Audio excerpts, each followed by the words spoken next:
Well, everyone, there's been another leak of the iPhone 14s that's honestly kind of weirding me out, and it kind of falls in line with the notch of the current iPhone, the iPhone 13s, and how the notch is going to look like on the next iPhones. So, as far as we know, as some of us have kind of talked about, it looks like the iPhone 14, at least one of the models within these iPhones, are actually going to be at least removing the notch of some sort. So it's going to still have a hole punch plus pill display of some sort, but it's not going to have a notch, which is good. And all of the renders and leaks that we kind of saw actually showcase that the notch to the pill design that we have now, or that we're going to be getting, is actually a pretty big difference. And I was actually happy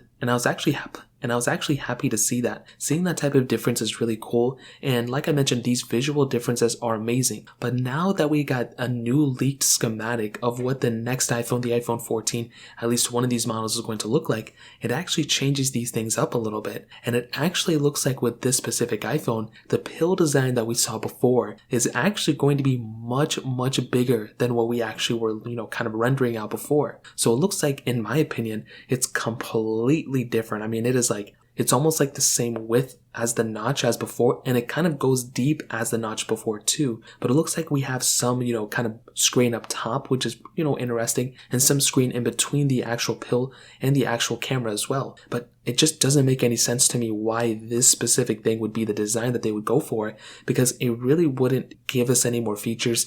I don't even think it would look that much better. And when I start thinking about certain things like with the screen and with the, gaming and everything like that, I guess we've kind of gotten used to that notch. And I actually do think that kind of helps in its favor, because when we're so used to using that notch, and the games that have been, developed and everything, they're already not using that space because they already kind of have to, put that into perspective. So I don't think it's going to hinder with any applications or gaming or anything like that, but it isn't really as big of a visual change as we were kind of expecting. And when we kind of look at iPhones and just phones in general, like the, Samsung Galaxy S22 that just came out, the S21 FE, the Pixel 5a, even the Pixel 4a that was a budget phone from 2020. That thing looks visually just way better on the front than the iPhone 14 that's rumored here. So I'm not really too sure what Apple's going to do here. I mean, I really hope they don't go down this trend of making these, kind of weird decisions with the front. Again, I don't really want to go ahead and give up the notch if it means that we're going to be getting this type of change. And I don't know why Apple can't figure out a way